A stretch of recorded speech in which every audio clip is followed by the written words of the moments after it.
키레네로 갔다는 기록도 있습니다. 북아프리카의 그리스 식민지였는데 그곳에서 수학자 터로스를 만났고 수학의 아름다움에 매료되었습니다.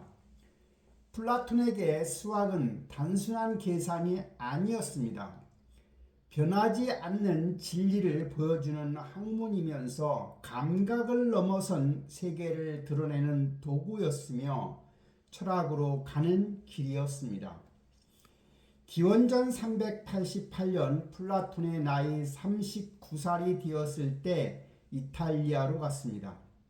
남부 이탈리아와 시칠리아에는 그리스 식민지들이 많았고 특히 피타고라스 학파의 전통이 살아 있었습니다. 플라톤은 그들을 만나고 싶었던 것입니다. 타렌툼에서 피타고라스 학파의 지도자 아르키타스를 만났습니다. 수학자이자 철학자였고 정치가이기도 했는데 플라톤에게 큰 영향을 주었습니다. 수와 조화에 대해서 배우면서 우주의 질서를 논했고 수학적 아름다움이 철학적 진리와 연결된다는 생각을 발전시켰습니다. 그리고 시라쿠사로 갔습니다. 시칠리아 섬의 가장 큰 도시이자 그리스에서 가장 부유한 곳 중 하나로 참주 디오니시오스 1세가 통치하고 있었습니다. 이 여행이 플라톤의 인생에서 가장 중요하면서도 가장 비극적인 경험이 될 줄은 몰랐지요. 시라쿠사에서 디온을 만났습니다. 참주의 처남이자 젊은 귀족으로 철학에 관심이 참 많았습니다. 플라톤과 디온은 즉시 친구가 되었고 철학에 대해 토론하면서 이상 국가에 대해서 논했습니다. 디온은 열정적이고 플라톤의 사상에 감동받으면서 시라쿠사를 철학자가 다스리는 나라로 만들고 싶어 했습니다. 플라톤은 희망을 품었습니다. 어쩌면 정치를 완전히 포기할 필요는 없을지도 모른다는 생각을 했지요. 직접 권력을 잡는 것은 아니지만 통치자를 교육하는 것, 철학으로 정치를 개혁하는 것, 이상국가를 실현하는 것이 가능해 보였던 것입니다. 디오니시우스에게 철학을 가르치려 했고 정의로운 통치에 대해 설명하면서 참주정을 개혁할 수 있다고 믿었습니다. 하지만 디오니시우스는 달랐습니다. 권력을 사랑했고 향락을 즐기면서 철학자의 설교를 듣고 싶어 하지는 않았습니다. 플라톤의 참주는 가장 나쁜 정체라고 말했을 때 분노했고 참주가 되려면 용기가 필요하다고 말하면서 플라톤을 위험한 인물로 보기 시작했습니다. 관계가 약화되었지요. 플라톤은 떠나고 싶었고 디온은 만류했으며 디오니시오스는 의심했습니다. 결국 플라톤을 노예로 팔아버렸다는 이야기가 전해지는데 이기나 섬에 데려다 놓고 스파르타의 적이라고 노예시장에 내놓았던 것입니다. 그런데 우연히 지나가던 키레네시라 아니케리스가 플라톤을 알아보고 돈을 내고 구해냈고 자유를 되찾았습니다. 충격적인 경험이었습니다. 철학자가 노예가 될 뻔했고 이상주의가 현실에 부딪혔으며 정치 개혁의 꿈이 산산조각났습니다. 플라톤은 깨달았습니다. 현실 정치는 철학과 양립할 수 없다는 것을, 기존 체제를 개혁하는 것은 불가능하다는 것을, 그리고 완전히 새로운 방식이 필요하다는 것을 알게 되었지요. 기원전 387년 플라톤 나이 40살에 다시 아테네로 돌아왔습니다. 12년 만에 귀환이었고 많은 것을 배웠으며 완전히 플라톤은 달라져 있었습니다. 더 이상 젊은 귀족이 아니라 성숙한 철학자였고 명확한 비전을 가지고 있었습니다. 돌아오는 길에 생각을 정리했지요. 소크라테스의 죽음부터 시작된 질문들, 정의란 무엇인가? 이상적인 국가란 무엇인가? 철학자의 역할은 무엇인가에 대한 답을 찾아가고 있었습니다. 그리고 하나의 큰 깨달음에 도달할 수 있었지요. 이 세상 너머에 완전한 세계가 있다는 것. 감각으로는 알 수 없지만 이성으로는 파악할 수 있는 진리의 세계가 있다는 것. 그것이 바로 이데아의 세계라는 생각이었습니다. 아테네에 도착해서 결정을 내렸습니다. 학교를 세우기로요. 직접 정치에 참여하지 않고 철학자를 양성할 것이며 그들이 세상을 바꾸도록 할 것이고 소크라테스가 시작한 철학을 체계화하여 전하면서 진리를 추구하는 공동체를 만들 것이라고 결심했습니다. 기원전 387년 아카데미아 문을 열었습니다. 서양 역사상 최초의 대학이자 체계적인 고등교육기관으로 철학과 수학, 천문학과 정치학을 가르치는 곳이었습니다. 입구에 표지를 세웠습니다. 기하학을 모르는 자 들어오지 말라고. 수학적 사고 없이는 철학할 수 없다는 뜻이었고 진지한 학생만 받겠다는 선언이었으며 플라톤의 교육 철학이 담긴 문구였지요. 학생들이 모여들었습니다. 아테네뿐만 아니라 그리스 전역에서 왔고 귀족도 있었고 평민도 있었으며 심지어 여성 학생도 있었는데 당시로서는 매우 진보적이었습니다. 아르케사와 라스테니아와 같은 여성들이 플라톤에게서 철학을 배웠고 성별과 관계없이 능력이 있는 사람은 누구나 환영받았으며 진리 앞에서 모두가 평등했던 것입니다. 가르치기 시작했습니다. 소크라테스의 방식에 따라 대화를 가르쳤고 질문하고 답하는 과정을 통해 진리에 접근하면서 학생들 스스로 생각하도록 유도했습니다. 하지만 소크라테스와 달리 체계를 만들었지요. 형이상학, 인식론, 윤리학, 정치학으로 나누면서 각 분야의 기초를 정립했고 철학을 학문으로 확립했습니다. 그리고 글을 쓰기 시작했습니다. 대화편이라는 독특한 형식을 사용했는데 소크라테스를 주인공으로 등장시키면서 대화를 통해 철학적 주제를 탐구했고 극적이면서도 논리적인 구조를 만들었지요. 국가를 지필하기 시작했고 향연을 썼으며 파이도로스를 완성했습니다. 아카데미아는 번성했지요. 이곳은 그리스 지식인들의 중심지가 되었고 최고의 학자들이 모이면서 토론과 연구가 끊임없이 이어졌지요. 플라톤은 더 이상 떠드는 철학자는 아니었습니다. 학교의 설립자이자 제자들의 스승으로서 사상계의 거장이 되어가고 있었습니다. 하지만 평화는 오래가지 않았습니다. 기원전 367년 디오니시오스 1세가 죽었고 그의 아들 디오니시오스 2세가 시라쿠사의 새로운 참주가 되었던 것입니다. 디온이 플라톤에게 편지를 보냈습니다. 젊은이 참주를 교육해 달라는 것이었고 이번에는 성공할 수 있다는 것이었으며 철학자 왕의 꿈을 이룰 마지막 기회라는 것이었습니다. 60살의 플라톤은 고민에 빠졌지요. 이미 한 번 실패했고 위험하다는 것을 알았으며 아카데미아를 떠나고 싶지 않았습니다. 하지만 그렇다고 거부할 수도 없었습니다. 친구 디온의 간청이었고 자신의 이론을 실천할 기회였으며 철학이 정치를 바꿀 수 있을 것을 증명할 마지막 기회처럼 보였습니다. 결국 플라톤은 다시 시라쿠사로 향하는 배에 오르게 됩니다. 두 번째 여행이었고 더 나이가 들었으며 더 현명해졌지만 여전히 희망을 버리지는 못했습니다. 철학자 왕이라는 꿈, 이상국가의 실현이라는 비전이 플라톤을 다시 위험 속으로 이끌었고 또다시 실망과 환멸을 경험하게 될 것이었습니다. 기원전 367년 플라톤은 다시 시칠리아에 도착했습니다. 21년 전 노예로 팔릴 뻔했던 곳으로 돌아온 것이었고 60살의 노학자가 다시 정치 실험에 뛰어든 것이었으며 이번에는 다를 것이라고 믿고 싶었습니다. 디오니시오스 2세는 아버지와는 달랐습니다.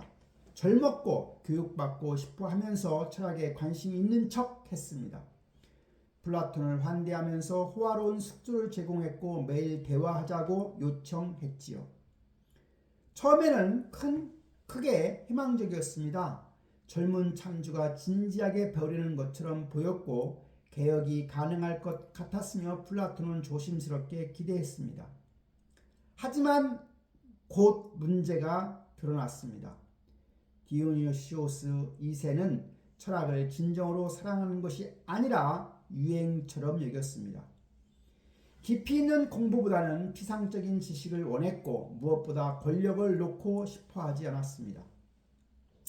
플라톤이 정의로운 통치에 대하여 말하면 듣는 척했지만 실제로 바꾸려는 의지는 없었고 철학은 장식일 뿐 본질은 여전히 참주였습니다. 더 나쁜 것은 디온과의 관계였습니다. 디오니시오스 2세는 삼촌 디온을 두려워했습니다. 디온이 너무 인기 있었고 영향력이 컸으며 자신의 권력을 위협할 수 있다고 생각했지요. 플라톤과 디온이 가깝다는 것을 알았고 질투하면서 의심까지 했습니다. 결국 디온을 추방시켜버렸습니다. 시라쿠사에서 떠나라고 명령하면서 재산을 몰수했고 돌아오면 죽이겠다고 위협까지 했지요. 플라톤은 크게 충격받았습니다. 친구를 구하려 했지만 소용이 없었고 디온을 위해 변론했지만 받아들여지지 않았으며 오히려 자신도 위험해졌습니다. 떠나고 싶었지만 디오니시오스가 허락하지 않아서 사실상 포로가 되었고 몇 달 동안 시라쿠사에 갇혀 있어야만 했습니다.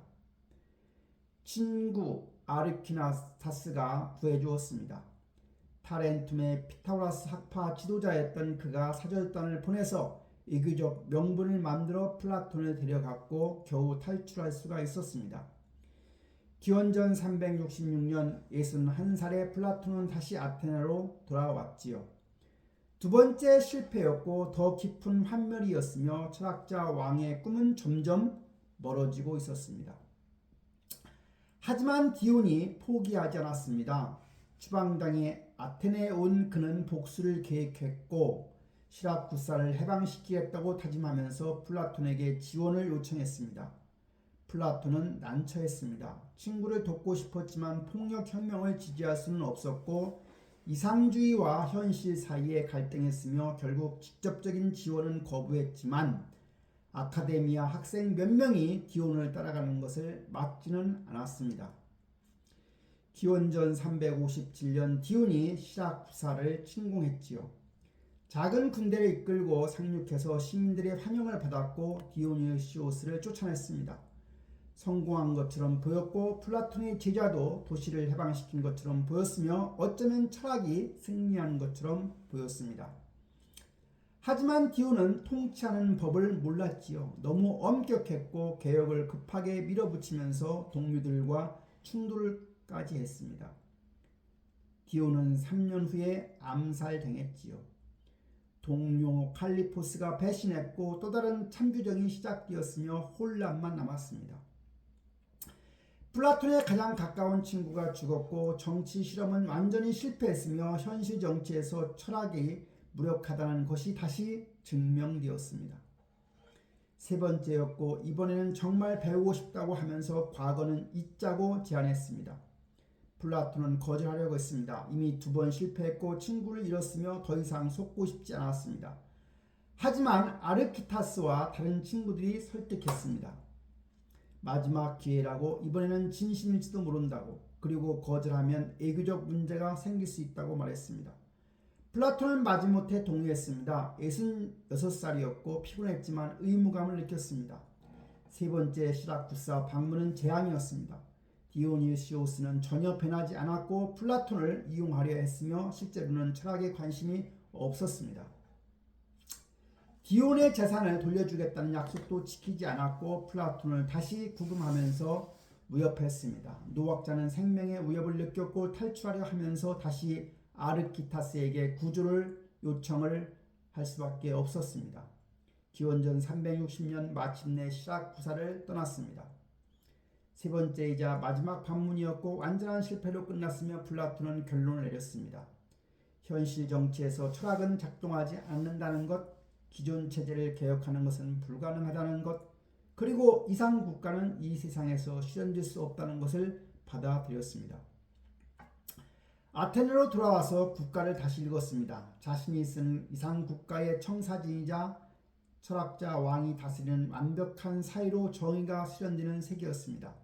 하지만 이제는 알았습니다. 이것은 현실의 세계도가 아니라 이상의 모델이라는 것을. 이 세상에서 실현될 수 없지만 우리가 지향해야 할 기준이라는 것을. 그리고 철학자의 역할은 권력을 잡는 것이 아니라 진리를 밝히는 것이라는 깨달음이었습니다. 법률을 쓰기 시작했지요. 국가보다 현실적인 작품으로 이상보다는 실현 가능성을 고려했고 차선책으로는 정치 체제를 논했습니다. 철학자 왕 대신에 법의 지배를 제한했고 완벽한 국가 대신에 개선 가능한 국가를 모색하면서 이상주의와 현실주의 사이에 타협점을 찾았습니다. 70살이 넘어서 대부분의 시간을 아카데미아에서 보냈고 가르치고 쓰는 것에 플라톤은 집중했습니다. 제자들이 그리스 전역으로 퍼져나갔습니다. 어떤 이들은 정치가가 되었고 어떤 이들은 학자가 되었으며 플라톤의 사상이 전파되었습니다. 가장 뛰어난 제자가 왔습니다. 기원전 367년 17살의 젊은이가 아카데미아에 입학했지요. 마케도니아에서 온 아리스토텔레스로 20년 동안 플라톤 밑에서 공부할 것이며 나중에 스승을 넘어설 것이고 하지만 평생 플라톤의 영향 아래 있을 것이었습니다. 플라톤은 아리스토텔레스를 높이 평가했습니다. 아카데미아의 정신이라고 부르면서 뛰어난 재능을 인정했고 토론 상대로 삼았습니다. 하지만 플라톤과 아리스토텔레스는 두 사람이 달랐습니다. 플라톤은 이상을 추구했고 아리스토텔레스는 현실을 관찰했으며 스승과 제자는 존경하면서도 다른 길을 갔습니다. 나이가 들면서 플라톤은 더 신비주의적이 되었습니다.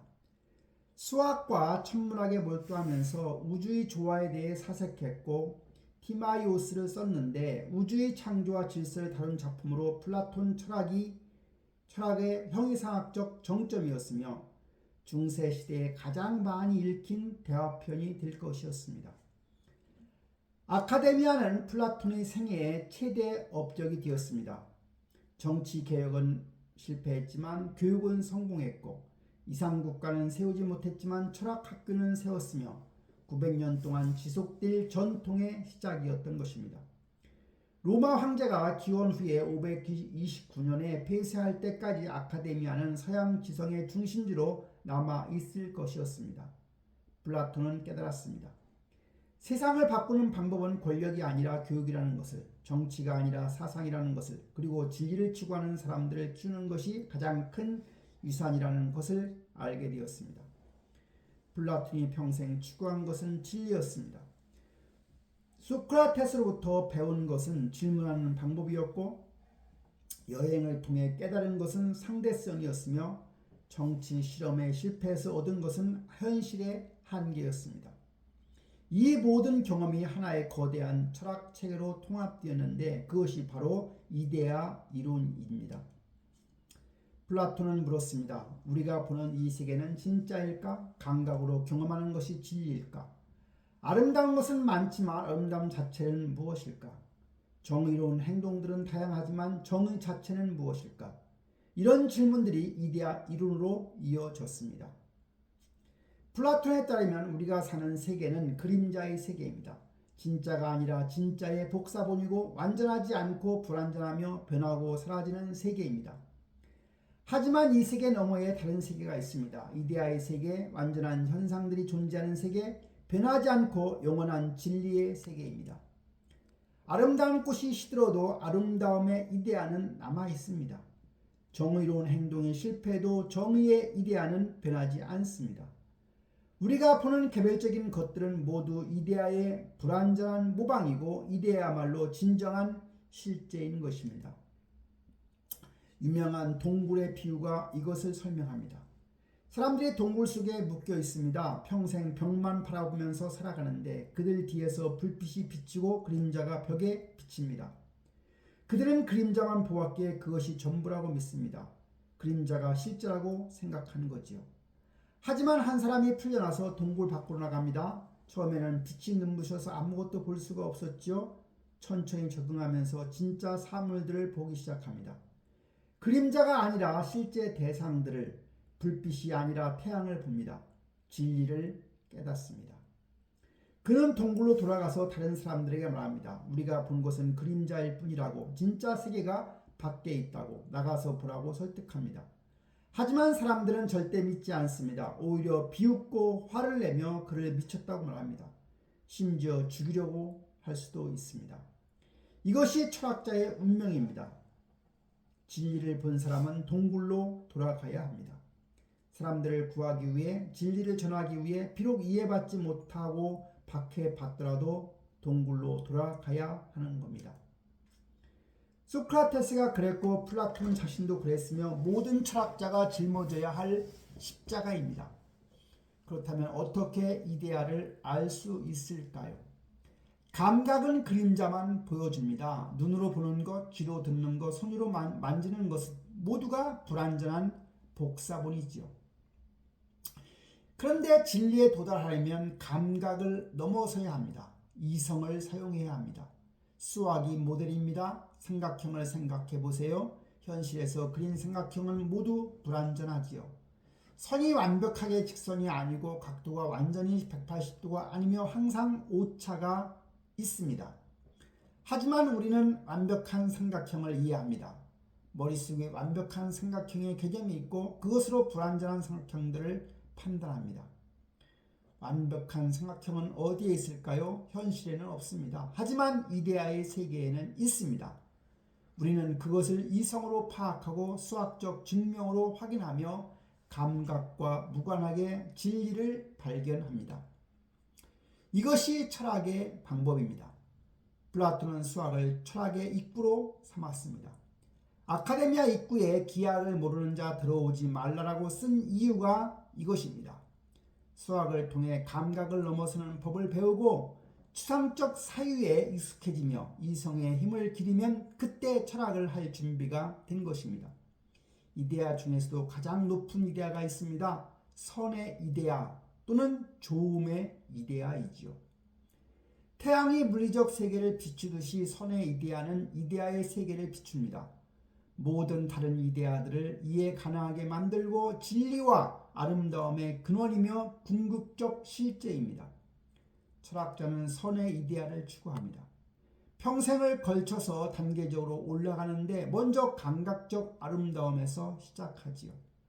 아름다운 육체를 보고 그 다음 아름다운 영혼을 인식하며 아름다운 행동을 이해하고 아름다운 지식을 배우며 마침내 아름다움 자체 선의 이데아에 도달합니다. 이것을 플라톤은 에로스라 불렀습니다. 사랑하지만 육체적 사랑이 아니라 철학적 사랑입니다. 진리에 대한 갈망, 아름다움에 대한 동경, 안전함을 향한 욕구가 철학자의 꿈인 것입니다. 에로스는 사다리처럼 우리를 끌어올리고 동굴에서 빛을 인도하며 그림자에서 실제로 안내합니다. 향연에서 플라톤은 이것을 아름답게 표현했습니다. 여러 사람이 사랑에 대하여 연설하는데 마지막에 소크라테스가 말합니다.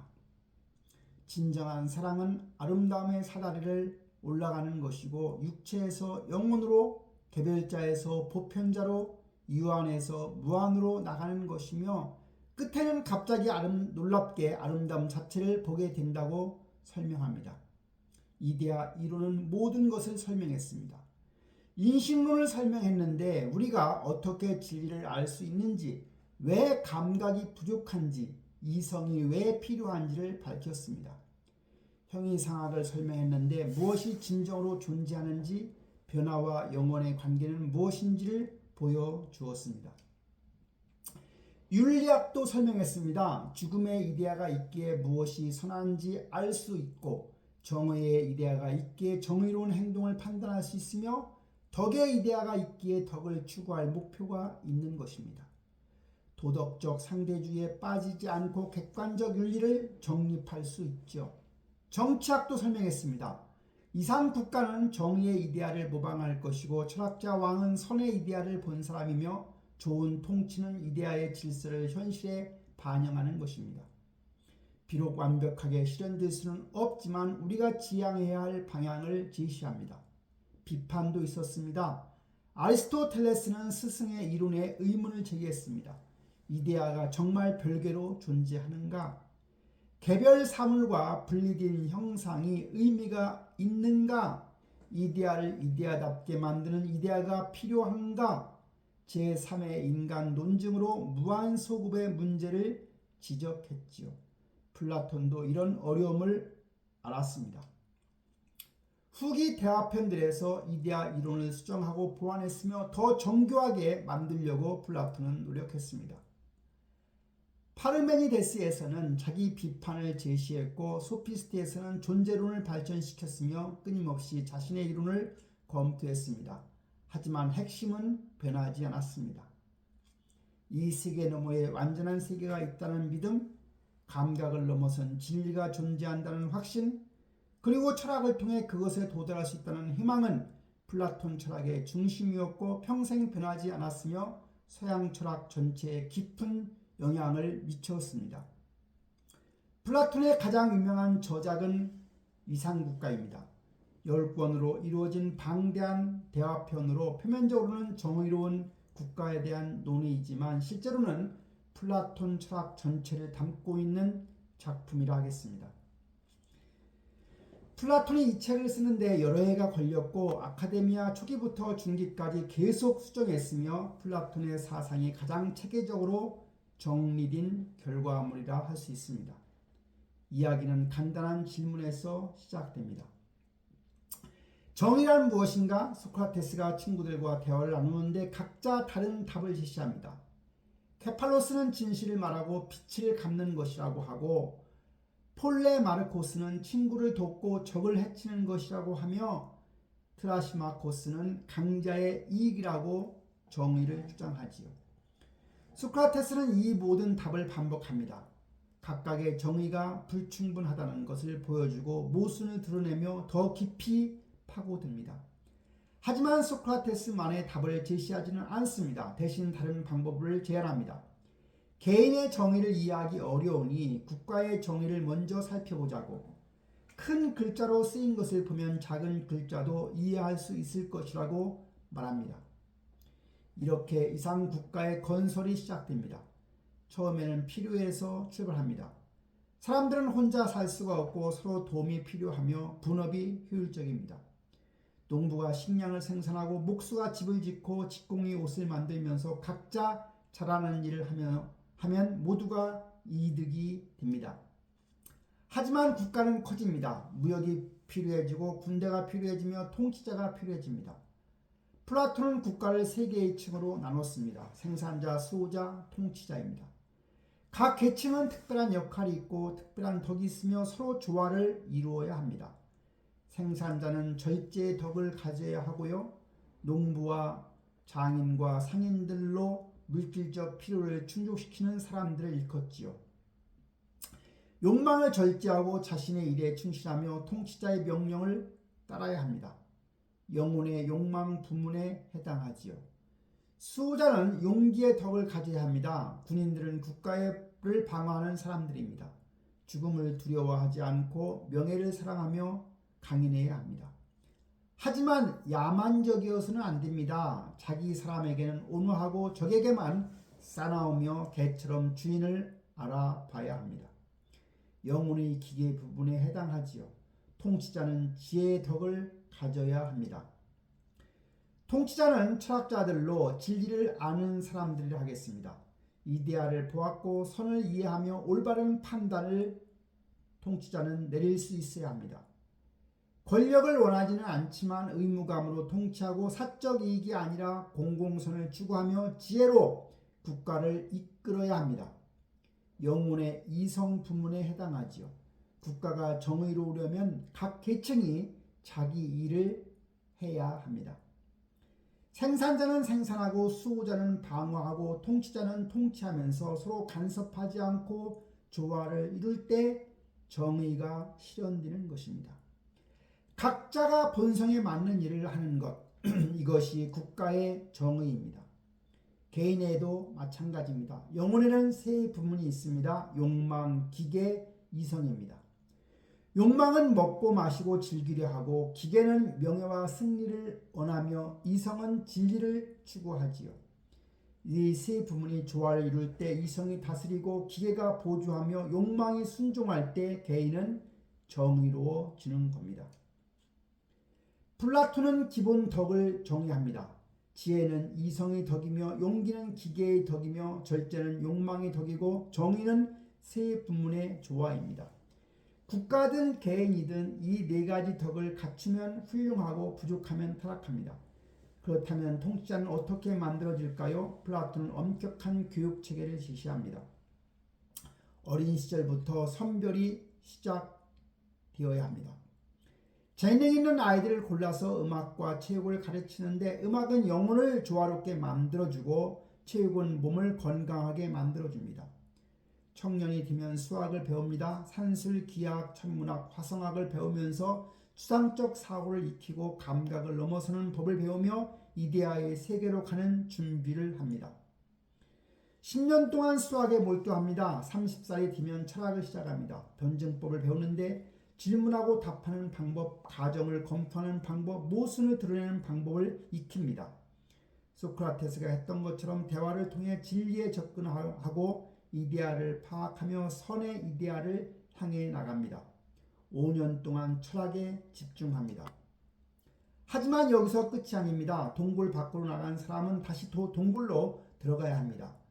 5살부터 15년 동안 실무 경험을 쌓습니다.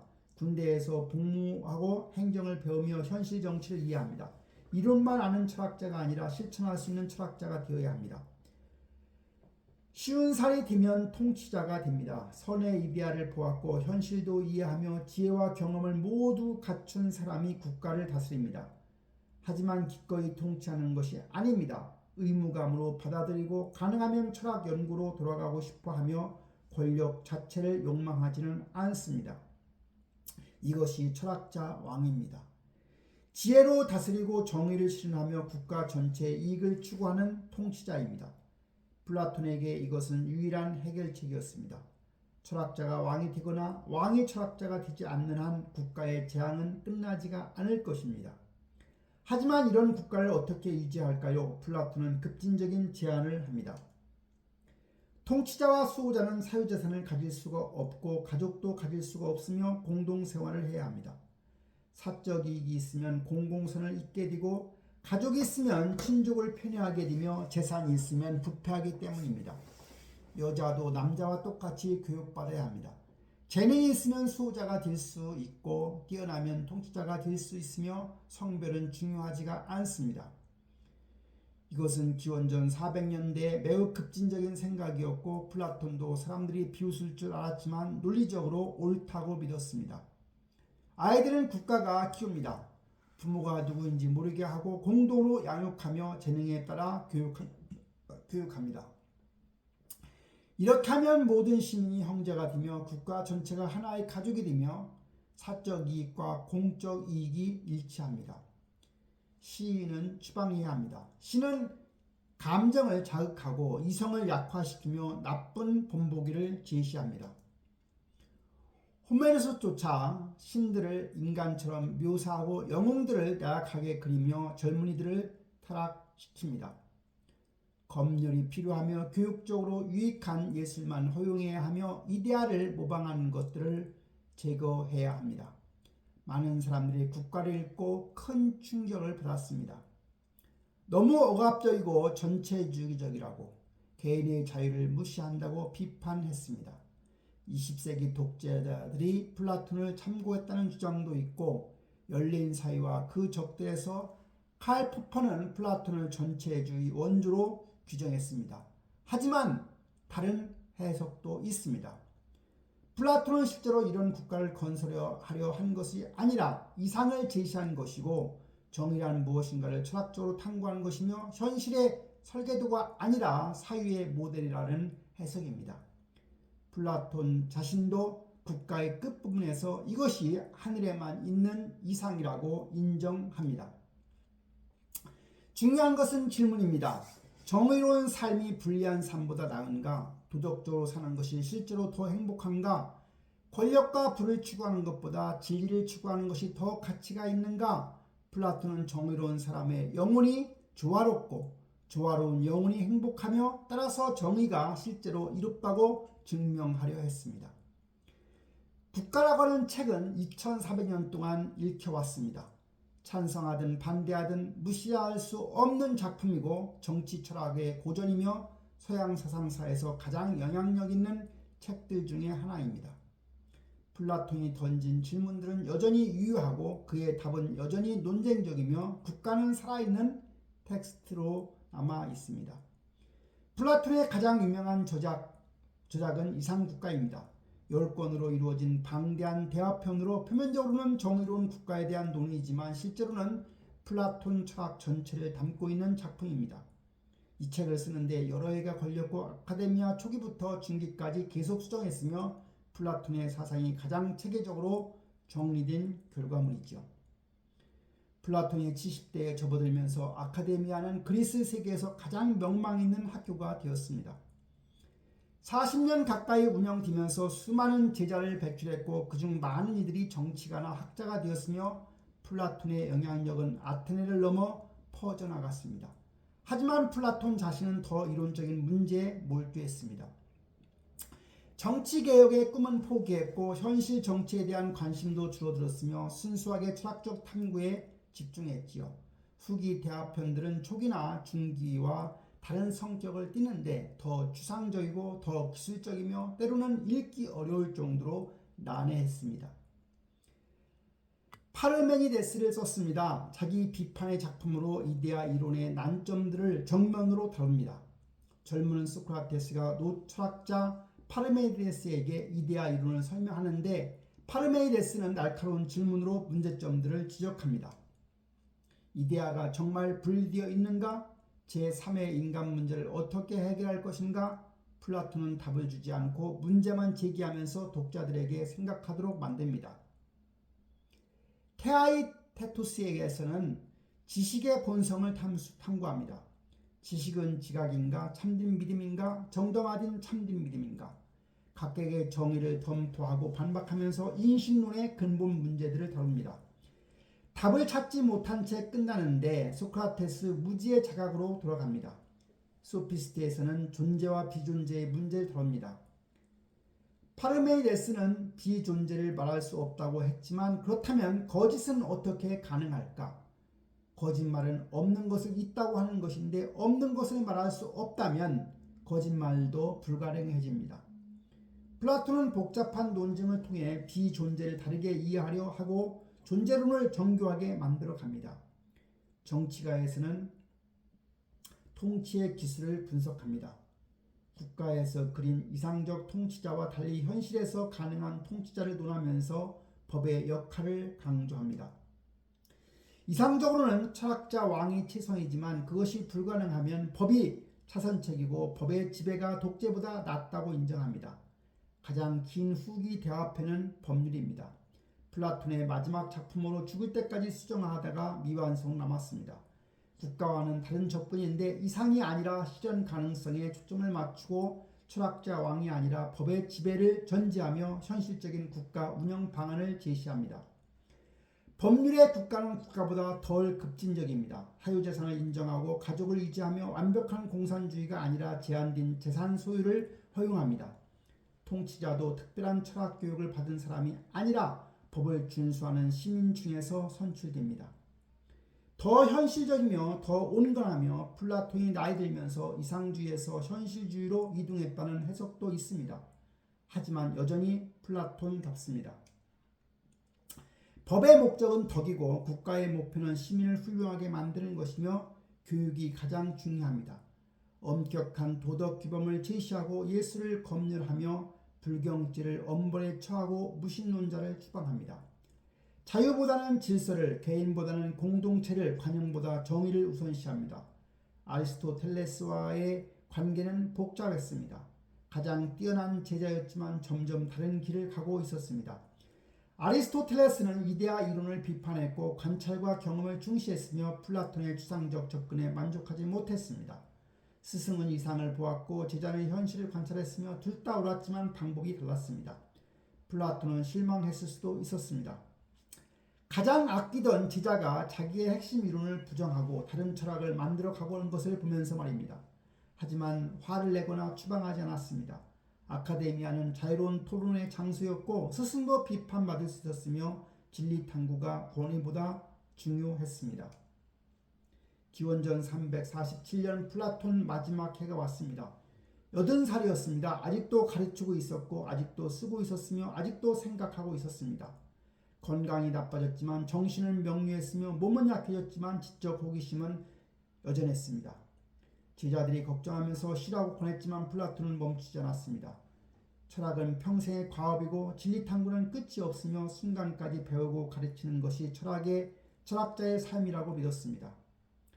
파이돈에서 소크라테스가 말했듯이 철학은 죽음의 연습이고 진정한 철학자는 죽음을 두려워하지 않으며 오히려 육체에서 해방되어 순수한 진리를 볼 수 있기를 기대합니다. 어느 날 결혼식에 참석했다는 이야기가 전해집니다. 친구의 결혼식이었는데 피로연 중에 조용히 의자에 기대어 잠이 들었고 사람들은 노인이 졸고 있다고 생각했지만 깨우려 했을 때 이미 숨이 멎어 있었습니다. 평화로운 죽음이었고 고통 없는 죽음이었으며 철학자답게 플라톤은 조용히 떠난 것이었습니다. 물론 다른 이야기도 있습니다. 침대에서 누워 죽었다는 이야기, 마지막까지 법률을 수정하고 있었다는 이야기, 제자들이 지켜보는 가운데 편안히 눈을 감았다는 이야기도 있습니다. 어떤 것이 사실인지 확실하지는 않지만 모두 플라톤다운 죽음을 그린 것입니다. 플라톤에 대한 장례식이 치러집니다. 아카데미아 정원에 묻혔는데 평생 가르치는 장소에서 영원히 쉬게 된 것입니다. 제자들이 모였고 추모사가 낭독되었으며 플라톤의 삶과 업적을 기렸습니다.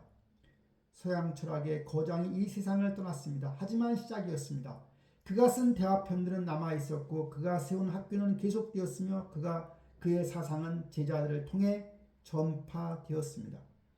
아카데미아는 플라톤 없이도 번성했고 900년 동안 존속하면서 서양 지성사의 중심이 되었지요. 아리스토텔레스는 스승이 죽은 후에 아카데미아를 떠났습니다. 플라톤의 조카 스푸시포스가 후계자가 되었는데 아리스토텔레스는 이에 동의하지 않았고 자신의 학교 리케이온을 세웠습니다. 스승과 제자의 두 학파가 그리스 철학을 이끌게 되었고 서로 논쟁을 하면서도 서로 배우며 발전했습니다. 플라톤의 영향은 즉시 나타났습니다. 그의 제자들이 그리스 각지로 퍼져나가서 가르쳤고 대화편들이 복사되어 읽혔으며 이데아 이론이 토론되었습니다. 찬성하는 사람도 있었고 반대하는 사람도 있었지만 무시할 수는 없었습니다. 플라톤은 철학을 학문으로 만들었습니다. 플라톤은 이원론을 확립했습니다. 이데아와 현상, 영혼과 육체, 이성과 감각, 영혼과 시간의 대립이 서양 사상의 기본 구조가 되었지요. 기독교 신학도 이 구조를 받아들였고 천국과 지상, 신과 인간, 영적인 것과 물질적인 것의 구분이 플라톤적입니다. 플라톤은 이상주의 전통을 세웠습니다. 현실을 넘어선 완전함을 추구하고 불완전한 세계를 초월하려 하며 더 나은 세계의 것을 꿈꾸는 태도가 플라톤에서 시작되었던 것입니다. 유토피아 사상, 계몽주의, 이상주의 철학이 모두 플라톤의 후예라고 할 수 있죠. 하지만 물론 비판도 받았습니다. 현실을 경시한다는 비판, 권위주의라는 비판, 개인의 자유를 억압한다는 비판이 제기되었죠. 니체는 플라톤을 공격했고 포판을 열린 사이에 적으로 규정했으며 많은 현대 철학자들이 플라톤을 극복해야 할 대상으로 보았습니다. 그럼에도 플라톤은 살아있습니다. 2400년이 지났지만 여전히 익히고 여전히 토론되며 여전히 영감을 주는 것은 사실입니다. 국가는 정치 철학의 고전이며 향연은 사랑에 대한 가장 아름다운 텍스트이며 파이도는 죽음과 불멸에 대한 깊은 성찰에 관련된 책입니다. 플라톤이 던진 질문들은 여전히 유효합니다. 정의란 무엇인가? 좋은 삶이란 무엇인가? 진리를 어떻게 알 수 있는가? 아름다움은 무엇인가? 사랑이란 무엇인가? 이 질문들은 시대를 초월하고 문화를 넘어서며 인간이 인간이란 계속 물을 질문일 겁니다.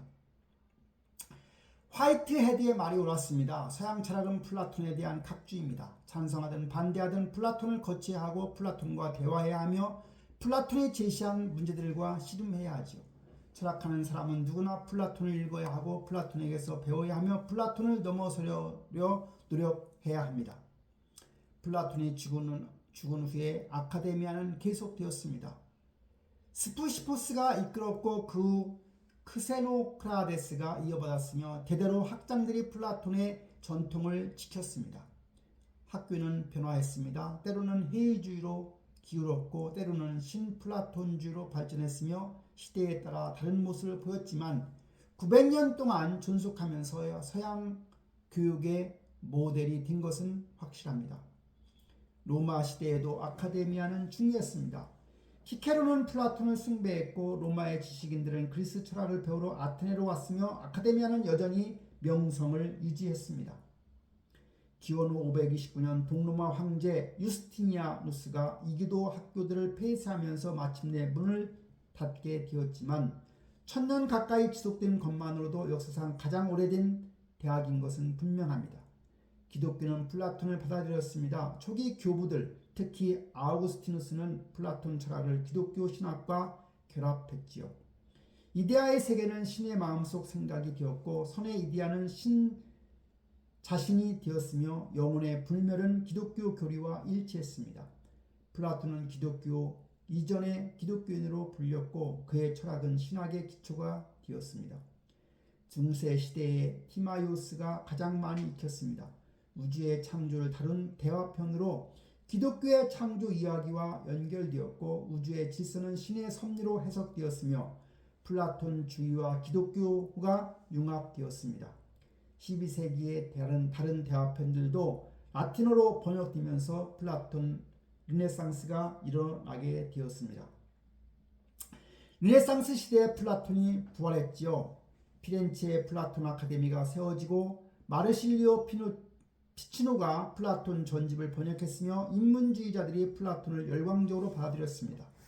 피코델라 미란돌리는 플라톤과 기독교의 조화를 추구했고 르네상스 예술에도 플라톤 철학이 영향을 미쳤으며 아테네 학당에서 라펠로는 플라톤을 중심에 그리기도 하였습니다. 근대 철학자들도 플라톤과 씨름했습니다. 데카르트는 이성주의로 플라톤의 길을 따랐고 라이프니츠는 단자론에서 이데아 이론을 변형했으며 칸트는 물 자체와 현상의 구분으로 플라톤의 이원론을 계승했습니다. 찬성하든 반대하든 플라톤을 무시할 수는 없습니다. 낭만주의자들이 플라톤을 사랑했습니다. 향연의 사랑 이론은 낭만적 사랑의 원형이 되었고 이데아의 세계는 상상력의 원천이 되었으며 현실을 초월하려는 열망은 낭만주의 정신과 일치했던 것입니다.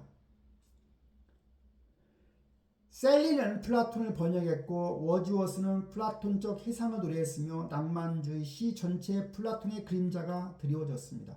하지만 비판도 심해졌습니다. 니체는 플라톤을 맹렬히 공격했습니다. 플라톤이 현실을 부정하고 삶을 경시했으며 이 세계 대신에 저 세계를 추구하면서 허무주의를 낳았다고 비난했지요. 니체에게 플라톤은 극복해야 할 대상이었고 서양 철학의 병폐였으며 생명을 억압하는 사상이었습니다. 20세기에 칼 포퍼가 열린 사회와 그 적들을 썼습니다. 플라톤을 전체주의의 선구자라고 규정했고 국가를 억압적 유토피아로 해석했으며 플라톤이 민주주의를 적대시하고 개인의 자유를 무시했다고 비판했지요. 이 책은 큰 논쟁을 일으켰고 플라톤 해석의 분수령이 되었습니다. 변호하는 사람들도 많았습니다. 국가는 실제 정치 강령이 아니라 철학적 탐구이고 억압이 아니라 정의를 추구한 것이며 전체주의와는 다르다고 주장했습니다. 플라톤은 자신의 시대에 진지하게 최선의 국가를 고민했고 현대적 기준으로 보면 문제가 있지만 역사적 맥락에서 이해해야 한다고 변론했습니다. 분석 철학자들은 플라톤을 다르게 읽었습니다. 논리와 논증에 주목했고 대화편의 문학적 측면보다 철학적 주장을 분석했으며 플라톤을 현대 철학의 문제들과 연결시켰습니다. 이데아 이론을 보편자 문제로 재해석했고 인식론을 현대적 용어로 번역했으며 플라톤이 여전히 동시대적이라는 것을 보여주었습니다. 대륙 철학에서도 플라톤은 중요했습니다. 하이데거는 플라톤에서 형이상학이 시작되었다고 보았고 존재를 망각하게 만든 원인으로 지목했지만 동시에 플라톤과의 대화를 계속했습니다. 들레지는 플라톤을 전복하려 했고 데리다는 플라톤 텍스트를 해체했지만 모두 플라톤에서 출발했습니다. 페미니스트 철학자들은 플라톤에 대해 양가적입니다. 한편으로 플라톤은 여성도 통치자가 될 수 있다고 주장했고 성별이 본질적 차이가 아니라고 보았으며 고대 세계에서 매우 진보적이었습니다. 다른 한편으로 이성과 감각, 영혼과 육체의 이원론이 남성과 여성의 위계를 정당했다고 비판받습니다. 정치 철학에서 플라톤은 계속 논쟁적입니다. 존 롤스는 정의론에서 플라톤을 비판적으로 계승했고 마이클 샌델은 공동체주의적 해석을 제시했으며 레오 스트라우스는 플라톤의 비밀 가르침을 탐구했습니다. 좌파도 우파도 플라톤을 인용하고 자유주의자도 보수주의자도 플라톤을 참조하며 플라톤은 모든 정치 사상의 참조점입니다. 교육이론에서 플라톤의 영향은 더 지대합니다. 전인교육, 단계적 교육, 영재교육의 개념이 모두 플라톤에서 나왔고 교육의 목적이 덕의 함양이라는 생각도 플라톤적이며 대학이라는 제도 자체가 아카데미아의 후예입니다. 오늘날에도 플라톤을 익힙니다. 철학과 학생들의 필독서이고 정치학도들의 고전이며 일반 독자들도 국가나 향연을 읽습니다. 대화편의 문학적 아름다움은 여전히 사람들을 매료시키고 소크라테스의 질문은 여전히 생각하게 만들며 플라톤의 비전은 여전히 영감을 줍니다. 플라톤의 유산은 구체적인 답이 아니라 질문하는 방법입니다. 당연하게 여기는 것을 의심하고 더 깊이 파고들며 진리를 끝없이 추구하는 태도가 플라톤이 남긴 것입니다. 아테네 거리에서 질문했던 것처럼 플라톤이 아카데미아에서 가르쳤던 것처럼 우리도 계속 질문해야 합니다. 정의란 무엇인가? 좋은 삶이란 무엇인가? 진리는 어디에 있는가? 이 질문들은 끝나지 않았고 답도 완성되지 않았으며 각 세대가 다시 물어야 합니다. 플라톤은 답을 주지 않았습니다. 질문하는 법을 가르쳤고 생각하는 법을 보여주었으며 진리를 사랑하는 법을 전했습니다. 이것이 진정한 플라톤의 유산입니다. 2400년이 지났지만 여전히 살아있고 여전히 도전적이며 여전히 우리에게 말을 겁니다.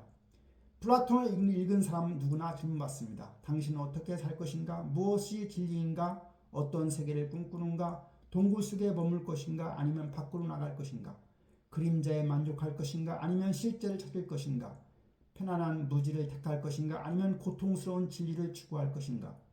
플라톤은 우리에게 선택을 요구합니다. 그리고 그 선택은 오늘도 유효합니다.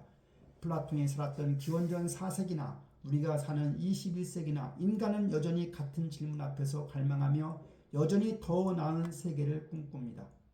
플라톤이 영원한 이유입니다. 기원전 347년 아테네 의과의 아카데미아에서 플라톤이 죽었습니다. 80살이었습니다. 80년의 삶, 60년의 가르침이 끝났습니다. 하지만 진짜 끝은 아니었습니다. 플라톤이 심은 씨앗은 싹을 틔웠고 그가 세운 학교는 계속되었으며 그가 쓴 글은 살아남아 있습니다. 2400년이 지난 지금 플라톤은 여전히 우리와 함께 있습니다. 무엇이 플라톤을 불멸로 만들었을까요? 천재성일까요? 물론입니다. 플라톤은 철학을 학문으로 만들었고 형이상학의 기초를 놓았으며 서양 사상의 틀을 제공했습니다. 하지만 천재성만은 아닐 겁니다. 플라톤이 특별한 이유는 인간적이기 때문입니다. 스승을 잃은 슬픔을 알았고 정치개혁에 실패한 좌절을 경험했으며 이상과 현실 사이에서 고민했던 철학자입니다. 완벽한 세계를 꿈꾸었지만 불완전한 세계에서 살았고 진리를 추구했지만 확신을 얻지 못했으며 답을 찾았지만 새로운 질문에 직면했습니다. 이것이 우리의 모습이기도 합니다. 우리도 더 나은 세계를 꿈꾸지만 현실에 부딪히고 진리를 찾고 싶지만 확신하지 못하며 정의를 원하지만 불의를 마주하게 됩니다. 플라톤은 2400년 전 사람이지만 같은 고민을 했고 같은 질문을 던졌으며 같은 우리와 같은 인간이었습니다. 플라톤은 답을 주지 않았습니다. 대신 질문하는 법을 가르쳤습니다. 당연한 것을 의심하고 더 깊이 생각하며 끝없이 탐구하는 태도를 보여주었지요. 소크라테스 방법을 계승했고 다음 세대에 전했으며 지금도 우리에게 전해지고 있습니다. 동굴의 비유는 아직도 유효하다고 합니다. 우리는 여전히 동굴 속에 있고 여전히 그림자를 보며 여전히 진리를 찾아야 합니다. 편안한 무지에 머물 것인가? 고통스럽지만 밖으로 나갈 것인가? 플라톤은 우리에게 묻습니다. 이상 국가도 여전히 도전적입니다. 완벽한 사회를 만들 수 있을까? 정의를 실현할 수 있을까? 철학이 세상을 바꿀 수 있을까? 플라톤은 실패했지만 시도했습니다. 꿈꾸는 것을 멈추지 않았고 더 나은 세계를 추구했으며 그 자체가 분명 의미 있다고 믿었습니다. 이데아 이론은 여전히 논쟁적입니다. 완벽한 형상이 존재할까요? 현실 너머의 진리가 있을까요? 이성으로 궁극적 실제에 도달할 수 있을까요? 답하기는 어렵습니다. 하지만 질문 자체가 중요한 겁니다.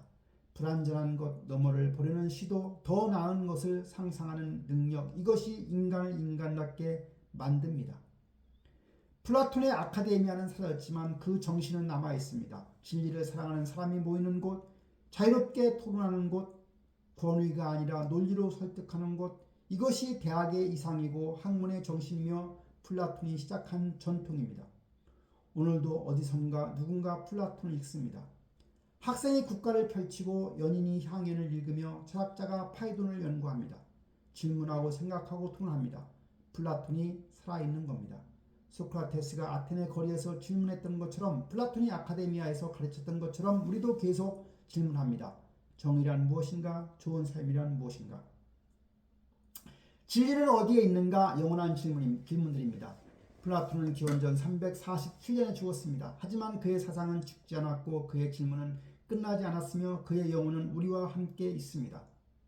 대화편을 읽는 순간 우리는 플라톤과 대화하고 소크라테스와 토론하며 2400년간의 시간을 건너뛰게 됩니다. 이것이 철학의 힘인 것입니다. 시간을 초월하고 죽음을 이기며 영원히 살아남습니다. 플라톤이 추구했던 불멸의 이데아는 어쩌면 철학 자체였을지도 모릅니다. 육체는 사라지지만 생각은 남고 개인은 죽지만 진리는 계속되며 한 세대는 가도 질문은 다음 세대에 전해지는 겁니다. 그렇다면 다시 한번 플라톤의 이상국가는 무언가요? 이상국가는 플라톤의 국가에서 철학자가 다스리는 국가로 정의의 덕을 실현하는 이상사회를 말합니다. 국가는 생산자, 수호자, 통치자 세 계급으로 구성되며 각각 절제, 용기, 지혜의 덕을 목표로 합니다. 통치자는 선의 이데아를 인식하는 철인이어야 하고 수호자는 사유재산, 가정생활이 금지되고 공동육아와 엄격한 교육을 받습니다. 플라톤은 국가를 인간 영혼이 확대된 것으로 보고 네 가지 덕, 지혜, 용기, 절제, 정의의 기초에서 각자의 신분, 직분에 맞는 덕을 발휘할 때 정의가 구현된다고 본 겁니다. 그는 동굴을 비유로 감각의 그림자를 넘어 이데아를 인식하는 철인 정치를 주장한 사람이죠. 아리스토텔레스는 행복한 공동체를, 맹자는 왕도 국가를 제시했으며 국가의 최종 목표는 사람다움의 추구 또는 행복의 실현이라고 설명했지요.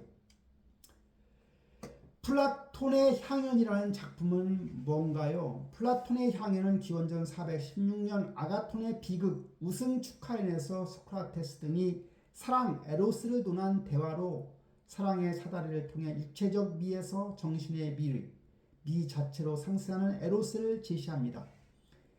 아리스토파네스는 인간이 셋이었다가 제우스의 번개로 둘로 나뉘었다고 주장합니다. 파우사니아스는 범 속의 에로스와 천상의 에로스를 구분하며 천상의 에로스는 소년에게 향한다고 말합니다. 에릭시마코스는 사랑을 우주 만물의 조화를 유지하는 원리라고 봅니다. 아가톤은 사랑을 가장 젊고 아름다운 신으로 찬미합니다. 소크라테스는 디오티마에게서 배운 사랑의 사다리를 전하며 육체의 미에서 정신의 미를 거쳐 미 자체로 올라가는 과정을 설명합니다. 알키비아데스는 소크라테스를 정신의 미 속에서 생산하고 미 자체를 직감하는 사랑의 구현자로 찬미합니다. 향연은 사랑에 관한 사고에 지대한 영향을 끼친 대화편으로 플라톤 대화편들 가운데 국가 다음으로 널리 읽히는 책입니다. 플라톤의 파이돈 책은 뭔가요? 플라톤의 파이도는 소크라테스의 마지막 날 대화를 통해 영혼의 불멸을 논하는 대표적 중기 대화편입니다. 파이돈이 친구 에케크라테스에게 그날의 상황을 들려주는 형식으로 소크라테스의 태어난 죽음과 철학적 대화가 그려진 작품입니다. 플라톤의 이데아 이론이 본격적으로 다듬어져서 제시되는 작품으로 평가됩니다. 영혼은 육체에서 분리되는 것이며 철학자는 살아서 육체를 정화해 영혼의 감옥에서 해방되려 합니다. 죽음은 영혼이 육체에서 해방되는 순간이며 철학은 죽음을 준비하는 일입니다. 소크라테스의 태도는 철학자의 상을 보여주며 영혼을 돌보는 일이 가장 중요함을 전합니다. 플라톤의 중심 사상을 요약해 보세요. 플라톤 철학의 중심 개념은 이데아론으로 감각세계의 사물은 변하지 않는 이데아의 불완전한 모방이며 선의 이데아가 모든 이데아의 근원이라고 봅니다. 여기서 이데아론은 참된 현실은 불변 영원한 이데아의 세계이며 감각세계는 그 그림자라는 겁니다. 동굴의 비유는 제수들이 그림자를 현실로 보다가 밖으로 나와 참된 세계를 인식하는 과정을 통해 이데아와 현실 관계를 설명하는 내용입니다. 철인 정치라 함은 이데아를 이해하는 철학자가 통치를 해야 한다는 주장이지요.